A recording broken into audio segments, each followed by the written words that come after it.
సకల ఆశీర్వాదాలకు కారణభూతుడు అయిన మా యేసు ప్రభువా, నీ అపారమైనటువంటి కనికరము దయను బట్టి మిమ్మల్ని స్తుతిస్తున్నాను.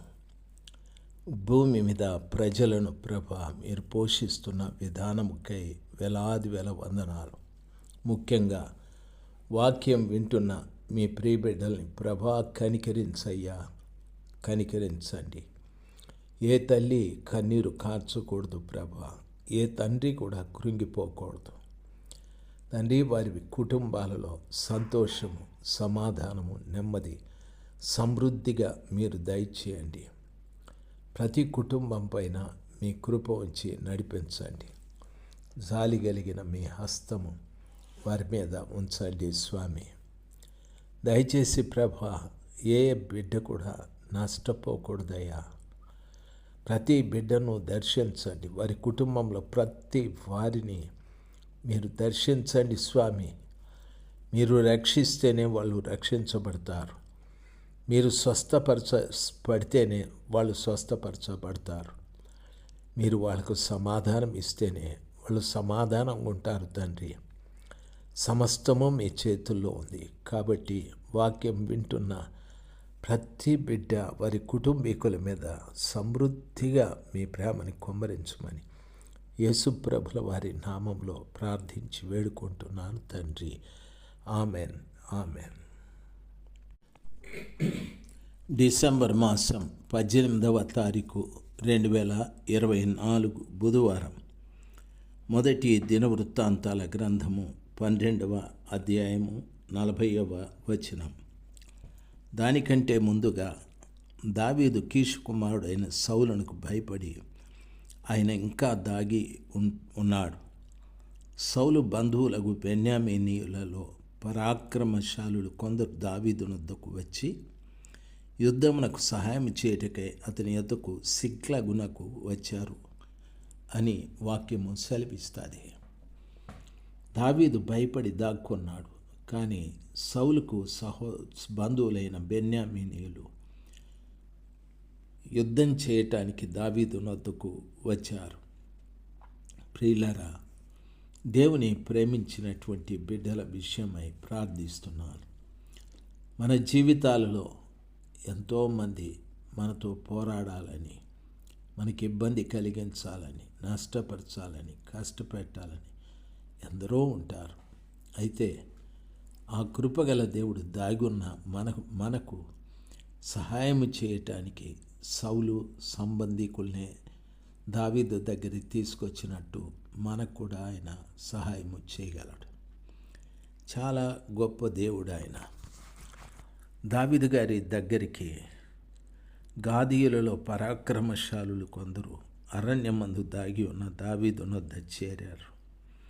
డాలును ఈటెను వాడుక చేయగల యుద్ధ ప్రవీణులు, సింహము వంటి ముఖములు గలవారు, కొండల్లో నుండి జింకలంతా పాదవేగము గలవారు, వీళ్ళంతా కూడా దావీదు వద్దకు చేరారు. ప్రియులారా, గమనించాలి, ఆయన సైన్యము ఎలాగ మారిపోయిందంటే దావీదు దండు దేవుని సైన్యం వలె మహాసైన్యం అగునట్లు ప్రతి దినమున అతనికి సహాయము చేయవారు అతని యొద్దకు వచ్చుచుండిరి అని వాక్యము సెలవిస్తుంది. రోజంతా కూడా ఆయనకు సహాయం చేసేవాళ్ళు వస్తూ ఉన్నారు. ప్రియులారా, దాగున్న అతని కొరకు, సిక్లగ్లో ఉన్న అతని కొరకు, అరణ్యమందు దాగున్న అతని వద్దకు రోజు సహాయం చేయటానికి చాలామంది వస్తూ ఉన్నారు. ప్రియులారా, ఆ రీతిగా ఆయన సైన్యము దేవుని సైన్యములాగా మహాసైన్యం అయ్యాది. ప్రతి దినము అనేకులు అందులో చేర్చబడుతూ వచ్చారు. ఆయన దగ్గరికి వచ్చిన పరాక్రమశాలుల్లో ఇంకా ఇశ్రాయేలీయులకు సంతోషము కలిగి ఉండెను గనుక ఇశ్శాఖారు, జబూలును, నఫ్తాలి అనువారి పొలిమేరల వరకు వారికి సమీపమైన వారు గాడిదల మీదను, ఒంటెల మీదను, కంచర గాడిదల మీదను, ఎడ్ల మీదను ఆహార వస్తువులైన పిండి వంటకములను, అంజూరపు అడలను, ఎండిన ద్రాక్ష పండ్లను, గెలలను, ద్రాక్ష రసమును, నూనెను, గొర్రెలను, పశు మాంసమును విస్తారముగా తీసుకొని వచ్చిరి అని వాక్యము సెలవిస్తుంది. ప్రియులారా, గమనించాలి. ఆయుధములు ధరించిన పరాక్రమశాలులు యుద్ధవీరులే కాకుండా ఆహార పదార్థాలను కూడా వారు గ్రామాల నుండి గాడిదల మీద, కంచర గాడిదల మీద, పశువుల మీద, ఎద్దుల మీద వాటిని మోసుకుంటూ తీసుకొచ్చి ఎంతో సంతోషంగా వాళ్ళు పంచారు. దావీదు యొక్క సైన్యంలో కొదువైనది ఏదీ లేకుండా కనిపిస్తూ ఉంది. దేవుని బిడ్డలైన మనము కూడా కొదువు లేని జీవితాన్ని జీవించటానికి దావీదులాగా మనం ఉండాలి. దావీదు ఎలాగా దేవునికి సన్నిహితుడయ్యాడో అలాగా దావీదును గురించి చెప్పబడిన ఒక మాట, దావీదు సుబుద్ధి కలిగి ఉండెను కాబట్టి ఆయన అంతకంతకు వర్ధిల్లుచుండెనని వాక్యము సెలవిస్తుంది.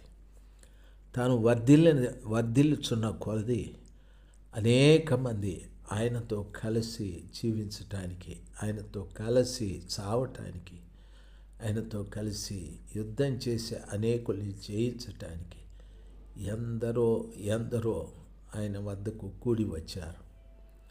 దేవుని బిడ్డలుగా మీకు నా మనవి, ప్రభు ఒక దావీదు గారి విషయంలోనే కాదు, మనందరి విషయంలో కూడా ప్రభు ఆ కార్యాన్ని చేస్తాడు.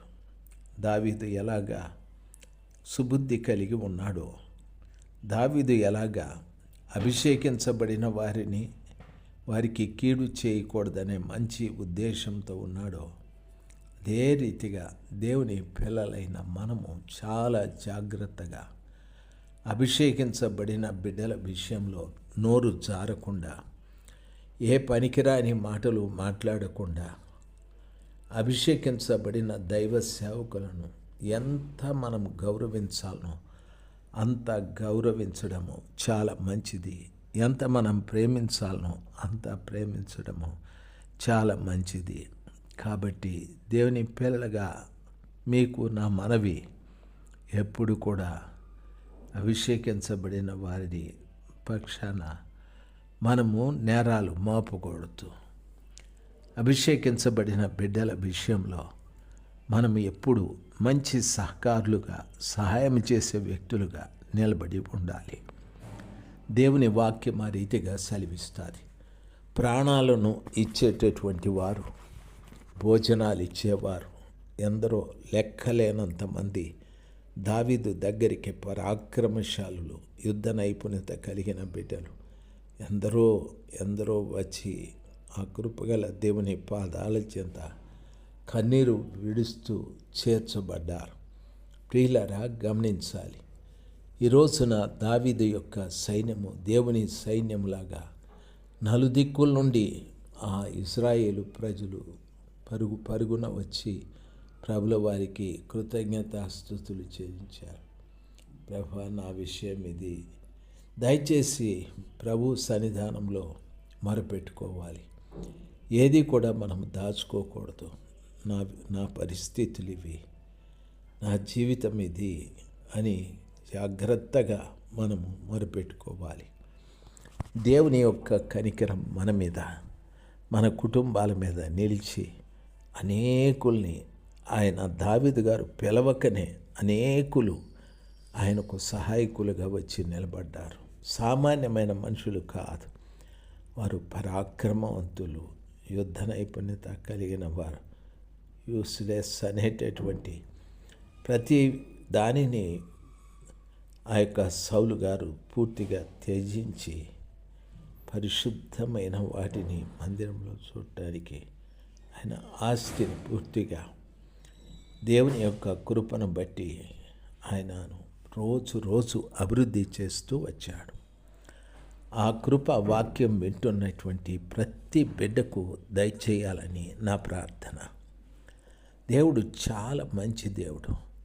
ఆ గొప్ప దేవుని సన్నిధానంలో మనము అభివృద్ధి పొందటానికి ఆయనలాగా సుబుద్ధి కలిగి మనము జీవించాలి.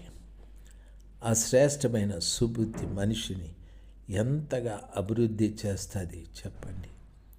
ఎప్పుడు కూడా పాప విషయంలో కనికరాన్ని చూపెట్టడం, ఎప్పుడు కూడా ఏ విషయంలో కూడా మనము చెడుని విషయంలో నిర్లక్ష్యము చేయకుండా వాటిని తొలగించుకుంటూ మంచి విషయంలో గట్టిగా పోరాడేటటువంటి వ్యక్తుల్లాగా మనము మారాలి.